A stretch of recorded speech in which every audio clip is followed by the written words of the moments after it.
Hello everyone. आज का video जानबूझ के मैंने एक दिन डिले बनाया ताकि मेरा पर्सनल मानना था कि आपने जो भी एनालिसिस करना होगा रोहतक का अभी तक वो कर चुके होगे। इसके बाद ही मेरे इस वीडियो का मतलब बनता था। तो ध्यान से मेरी कुछ बातें समझना, समझ लेना और इंदौर में फॉलो कर लेना। गारंटी से बोल रहा हूँ, आप IIM इंदौर का कट ऑफ निकाल लोगे।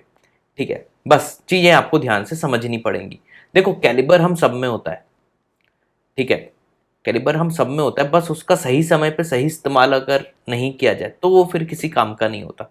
लाइक अगर आपने मान लो टैलेंटेड थे, आपने बहुत एक साल से मेहनत कर रहे थे, है ना। अब मैं पर्सनली भी बहुत सारे बच्चों को जानता हूँ जो जिनका देख के ही मुझे पता था कि इनका रोहतक में मुश्किल है होना। अब ऐसा इसलिए नहीं कि वो पढ़ाई नहीं करते थे या उनकी तैयारी अच्छी नहीं थी, लेकिन मुझे इनकी स्ट्रेटेजी पे हमेशा से डाउट था। भले ही कई बार उन्होंने मॉक में बहुत अच्छे स्कोर किए हैं, कई बार मॉक में टॉप भी किया है ना, लेकिन मुझे पता था कि जब रोहतक आएगा तब ये वहाँ पे फैल जाएगा या फैल जाएंगी।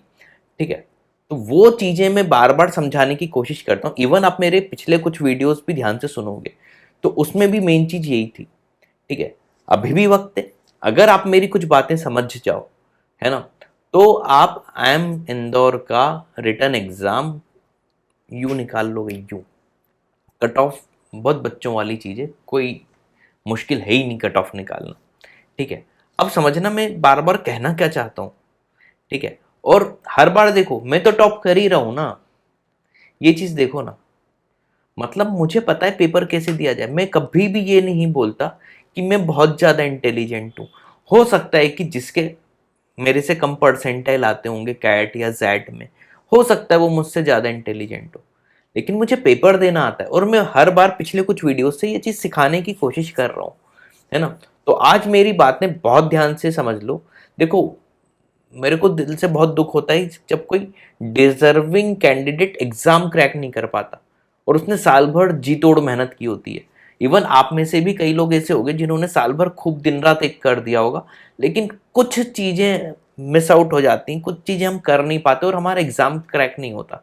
तो मुझे भले ही आप कोई से भी इंस्टीट्यूट में पढ़ते हो, लेकिन अगर आप डिजर्विंग हो और आपका नहीं हो रहा तो लिटरली बता रहा हूँ, मुझे बहुत दुख होता है ना। यहाँ पे मैं ये नहीं बोल रहा कि आपको इसके लिए मेरे इंस्टीट्यूट का होना ही जरूरी है। मैं बोल रहा हूँ XYZ किसी भी इंस्टीट्यूट में पढ़ रहे हो और अगर आप डिजर्विंग हो, आप में कैलिबर है IIM इंदौर निकालने का, वो कुछ बेसिक गलतियां जो कर रहे हो वो वापस से कर रहे होगे, है ना। रोहतक में भी इनकेस की हूँ, तो आप डिजर्विंग होने के बावजूद नहीं निकाल रहे एग्जाम।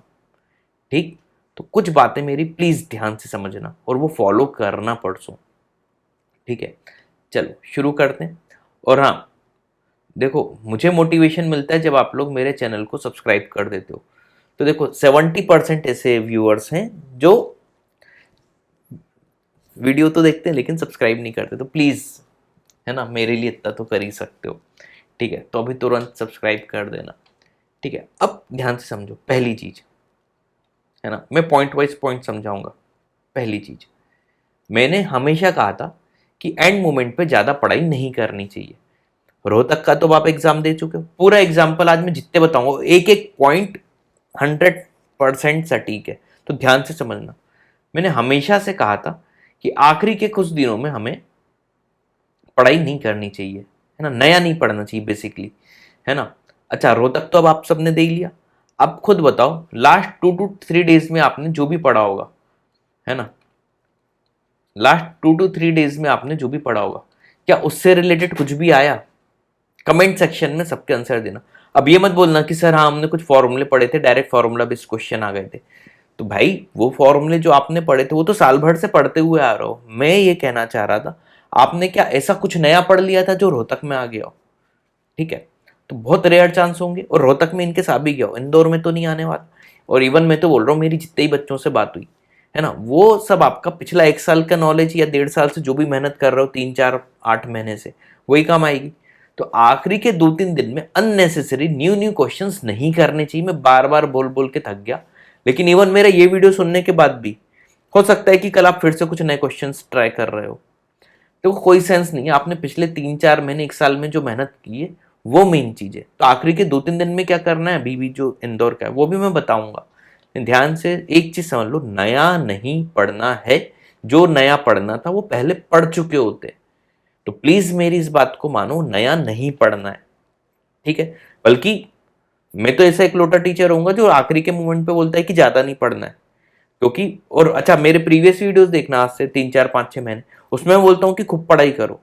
तो फर्क है, पढ़ाई कब करनी है कब नहीं भी करनी है ये भी इंपॉर्टेंट है, और क्या पढ़ना है वो ज्यादा इंपॉर्टेंट है। अगले 2-3 दिन क्या करना है वो भी बताऊंगा। लेकिन अभी क्या सुन लो एक चीज दिमाग में, नया नहीं पढ़ना है, ये अपन ने रोहतक में प्रूव भी कर लिया है, ठीक है। दूसरा सबसे ज्यादा मेन चीज, जैसा कि अभी थोड़ी देर पहले ही मैंने कुछ बच्चों का एग्जाम्पल दिया कि मॉक में भी अच्छे रिजल्ट आ जाते थे, है ना, लेकिन उनको देख के लगता था कि ये रोहतक में फैल जाएंगे, और हुआ भी वही, है ना। मॉक में आप बहुत ज्यादा ज्यादा नंबर ला रहे हो, जब रोहतक की बारी आई तो मैक्सिमम 70 to 80 ही अटेम्प्ट किए, है ना, और उसमें भी कई तुक्के लग गए। क्यों? इसका ये है मतलब एग्जामिनेशन प्रेशर आप अपने ऊपर बहुत ज्यादा हावी होने दिए।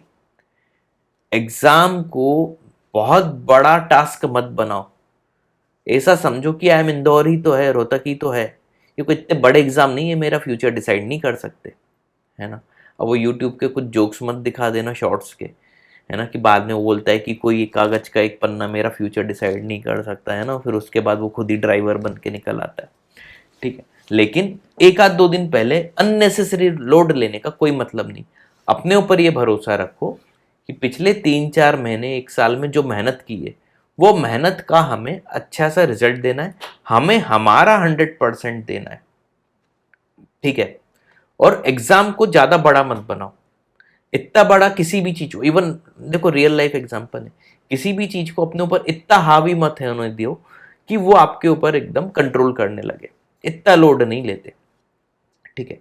तो आई एम इंदौर अच्छा एग्जाम है, रोहतक अच्छा एग्जाम है, लेकिन इतना भी नहीं कि हम अपना बेस्ट ना दे पाए उस चक्कर में कि अरे नहीं हुआ तो क्या होगा, मम्मी क्या बोलेंगी, पापा क्या बोलेंगे, रिश्तेदार क्या बोलेंगे, है ना। आधी जनता तो रिश्तेदारों के चक्कर में पेपर बिगाड़ देती है। समझना, बहुत बारीक बारीक बातें करूंगा, कमेंट सेक्शन में बताना जितनी बातें आपको समझ में आए, है ना। पेपर इधर हमारे सामने क्वेश्चन आ रहा है ये, और थोड़ा सा टफ मान लो दिख गया, तो हम बोल रहे हैं अरे यार अगर नहीं हुआ तो ये क्या बोलेगा, वो क्या बोलेगा, मैंने ये ड्रॉप लिया हुआ है, मैं फ्रेशर हूँ, मेरा जिंदगी खत्म हो जाएगी। मैंने इवन पिछले कुछ दिनों में ऐसे ऐसे मेल भी मेरे पास आए कि बोलते हैं सर ये हमारी जिंदगी का लास्ट ऑप्शन है। फिर मैं सोचता हूँ कि जिंदगी का लास्ट ऑप्शन क्या होता है मतलब, है ना। तो अगर आपने उसको खुद ही करो या मरो बना दिया है तो ये आपकी गलती है ना। कोई भी एग्जाम इतना बड़ा नहीं हुआ कि भाई आई एम रोहतक नहीं निकला, आई एम इंदौर नहीं निकला तो हमारी जिंदगी खत्म हो जाएगी। दरअसल ऐसा सोच के, अब खुद सोचो ठंडे दिमाग से समझना इस चीज को, अगर मैं बोलूं कि आई एम इंदौर नहीं हुआ तो मेरी जिंदगी खत्म हो जाएगी, अच्छा ये सोचना चलो ठीक है, क्या ये सोच के मैं अपना पेपर अच्छा दे सकता हूं? इस मोमेंट पे बोल रहा हूं, इस मोमेंट पे अगर मैं ये सोच रहा हूं कि आई एम इंदौर में नहीं हुआ तो मेरी जिंदगी खत्म हो जाएगी या मेरे से कुछ नहीं हो पाएगा, क्या ये सोच के मैं अपना पेपर अच्छा दे सकता हूं? समझना इस बात को, नहीं। तो जब ये सोच के मैं पेपर अच्छा नहीं दे सकता, इवन मैं बेकार ही दूंगा, तो मैं ऐसा सोचूं भी क्यों? Are you getting my point? तो सेकंड पॉइंट ये है, इसलिए बच्चों ने, दरअसल उन्हीं बच्चों का बिगड़ा जो मेरे पहचान में थे, जिन्होंने या तो एज लिमिट हो गई थी तो वो इंदौर नहीं दे सकते थे, या उनके पास रोहतक ही ऑप्शन था, दूसरा ऑप्शन नहीं था, तो उन्होंने उसको करो या मरो टाइप बना लिया। ऐसा नहीं है, दुनिया में 50 ऑप्शन है। मैंने कौन सा एम से डिग्री ले ली, लेकिन आज क्या एम से अच्छा कर रहा हूँ, है ना। यूट्यूब पे आप लोगों की मेहरबानी से ही 25K+ सब्सक्राइबर हैं, तो आप लोगों का प्यार ही है जो इन सब चीज़ों से हो गया मतलब। तो जरूरी नहीं हम अच्छा कर लेते हैं। तो एग्ज़ाम का एक्सट्रीम लोड नहीं ले लेना चाहिए बेसिकली, सो की सीधी एक बात जो है, एक्सट्रीम लोड मत लो। एक लोड प्रेशर होना चाहिए, अच्छी बात है, लेकिन वो प्रेशर को हावी मत होने दो, क्योंकि वो हावी हो गया तो आप अपना नुकसान करोगे, ठीक है। दूसरी चीज मैंने आपको एक ये बता दी कि तीसरा, उससे भी ज्यादा मैं बता रहा हूं, पॉइंट टू पॉइंट में और ज़्यादा खतरनाक पॉइंट बताते जाऊँगा। तीसरा, मैंने पिछले काफ़ी सारे वीडियो में एक चीज़ मैं हमेशा बोलता हूँ, तुक्का मत लगाना, तुक्का मत लगाना, तुक्का मत लगाना। और बच्चे भी बोलते हैं कि हाँ सर नहीं लगाएंगे, नहीं लगाएंगे, नहीं लगाएंगे। फाइनली जब रोहतक पे बात हो रही थी, समझना इससे, वो कमेंट सेक्शन में इसका भी जवाब देना। आप में से मैक्सिमम लोग, है ना, अच्छा बाहर आके खुश हो रहे थे, हमने 115 अटेम्प्ट किए, एलआर का एक सेट छोड़ दिया, वो टफ था, उसके अलावा हमने सब कर लिया। 116 बहुत सारे बच्चों के ऐसे भी थे। अब खुद सोचो, 120 में 115, मुझे पर्सनली लग रहा था यार 115 पॉसिबल नहीं है। ठीक है, जिन्होंने 95 टू 105 किया है, वो एक फिर भी ठीक रेंज है। हो सकता है कि कट ऑफ कुछ भी जाए, वो एक अलग चीज है। या 110 भी, जो बहुत टॉपर एक्स्ट्राऑर्डिनरी कुछ बच्चे हो जाते हैं, उनको साइड में रखें। ऑन एन एवरेज में बात करूं, एक्स्ट्राऑर्डिनरी बच्चे तो देखो पूरे भी सही कर सकते हैं, लेकिन एक ऑन एन एवरेज बच्चे, है ना, 95 से 105 की एक रेंज अगर अपन मान ले कि किए, इसके ऊपर कई बच्चे जो एवरेज बच्चा था लेकिन आके बोल रहे कि 115 कर लिए, 110 प्लस, लॉजिक ही नहीं बैठ रहा था उसका। अब खुद बोल रहा है कि 115 की है, डीआई का एक सेट नहीं किया, लाइक समथिंग लाइक दिस, है ना। अब बाद में पता चला रोहतक ने खुद ही 2 क्वेश्चन रिजेक्ट कर दिए, गलत थे। तो भाई तुमने कैसे कर सकते थे फिर? खुद डीआई का एक सेट छोड़ रहा, 2 तो उसके खुद ही वर्बल में गलत हो गए, है ना। मतलब आपने तुक्के लगाए होंगे, और तुक्का हमेशा घातक होता है। दूसरा समझना, 50 बार बोला है कि आपको तुक्का नहीं लगाना, तुक्का नहीं। हाँ, इंदौर में आप शॉर्ट आंसर में लगा सकते हो, लेकिन एमसीक्यू में आप तुक्का लगाओगे, आपका नेगेटिव मार्किंग होगी। कुछ महान फिर से मिले और उनको पता है मैं बार बार बोलता हूँ तुक्का नहीं लगाना है। उन्होंने कहा सर हम 2 ऑप्शन में कंफ्यूज हो रहे थे, तो हमें जो बेस्ट लगा हमने वो लगा दिया, है ना। भाई 2 ऑप्शन में ही दुनिया कंफ्यूज होती है। और बाद में जब उन्होंने, खासतौर से वोकैब में ऐसा हुआ है रोहतक में, बाद में जो उन्होंने लगाया वो गलत था। अब इमेजिन करो, कट ऑफ की बात करें, मोटा मोटा बता रहा हूँ, मान लो 80 क्वेश्चन पे मेरा निकल जाता रोहतक, है ना, एक एग्जाम्पल दे रहा हूँ, 80 मतलब 320 मार्क्स मेरे आने चाहिए, इसमें मेरा कट ऑफ निकल जाता। लेकिन अब बच्चे ने सोचा 80 तो कम अटेम्प्ट हो गए, अब वो वॉकअप का जो एक भी तुक्का लगाया है, तो मान लो एक भी कम हो गया ना नंबर, वो उस बच्चे को बहुत अखरेगी जिसने ये तुक्का लगाया है। मान लो किसी बच्चे के आ रहे हैं 319 और कट ऑफ गया 320, या मान लो कट ऑफ गया 350, किसी बच्चे के आ रहे हैं 349, कितना अखरेगा? और वो अखरेगा उसकी होशियारी से, ऐसा नहीं था उसको नॉलेज नहीं था। अब भाई तुम्हें किसी वर्ड का मीनिंग नहीं पता है तो क्यों लगा रहे हो? तो ये सब में वीडियो अभी बनाने का सेंस ये है कि इंदौर में अगर ऐसा कुछ हो तो घर से सोच के मत जाना कि आसान ही आएगा। रोहतक ने गेम किया ना वर्बल में थोड़ा सा, तो ये हो सकता है। अब अगर आपको उस किसी पर्टिकुलर वर्ड का मीनिंग नहीं मालूम तो वो नहीं मालूम है, तुक्का क्यों लगा रहे हो? पॉइंट समझ रहे हो? तो तुक्का मत लगाना, बहुत अखरेगी आखिरी में, मैं बता रहा हूँ। ठीक है, जितना करो उसमें अपना 100% दो और एकदम बेस्ट दे लो। ठीक, तो ये तो मैंने आपको बताया कि क्या क्या नहीं करना है। अब क्या करना है ये सुन लो। अगले 3 दिन आप आईपी मेट इंदौर जो है,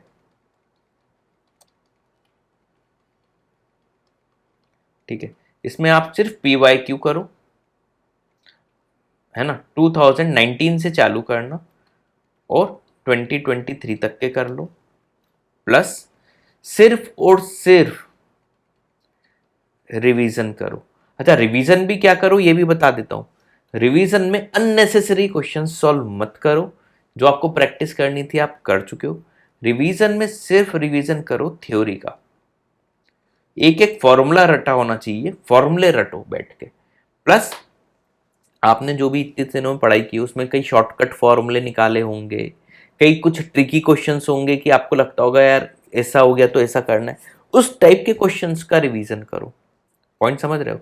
क्वेश्चंस जो प्रैक्टिस करनी भी है वो वही क्वेश्चन की प्रैक्टिस करो जो ऑलरेडी आप पहले कर चुके हो और जिसमें कहीं ना कहीं थोड़ा बहुत अटकते होगे और आपको लगता होगा कि यार इसको करना चाहिए हमें, या आपकी जो भी फैकल्टी होगी, है ना, उसने बोला होगा ये इंपॉर्टेंट क्वेश्चन है, तो वो वाले क्वेश्चन इंपॉर्टेंट जो बोलता है वो रिवाइज करो, बस इसके अलावा कुछ मत करो। और 22 को तो ज़्यादा पढ़ाई करना मत, है ना, या 23 को दोपहर में ना, तो ज़्यादा एक्स्ट्रा ऑर्डिनरी नया कुछ मत पढ़ो, कोई सेंस नहीं है। ठीक है, तो उम्मीद है बहुत देर से मेरी बातें समझ में आ रही होंगी, और अभी तक अगर सुन रहे हो कमेंट सेक्शन में बताना अभी तक सुन रहे थे कि नहीं, ठीक है। और हाँ, वीडियो को लाइक शेयर सब्सक्राइब करो, खूब लोगों को पहुंचाओ, और क्या, ठीक है। चलो, thanks for watching this video.